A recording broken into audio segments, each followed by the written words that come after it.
Want to use your headset mic with your Nintendo Switch? Here's how you can do it in just a few simple steps. Option 1. Plug your headset directly into the Nintendo Switch.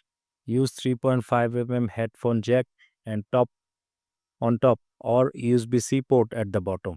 Most headsets work, but double check compatibility to be sure. Option 2. Connect via Bluetooth. On your Switch, head to System Settings and then Bluetooth Audio. Select Add Device, put your headset in pairing mode, and choose it from the list.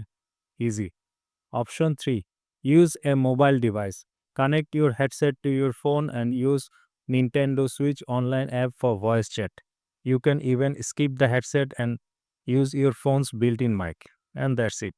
Now you are ready to chat and game like a pro. Don't forget to like, subscribe, and let us know your favorite headset in comments.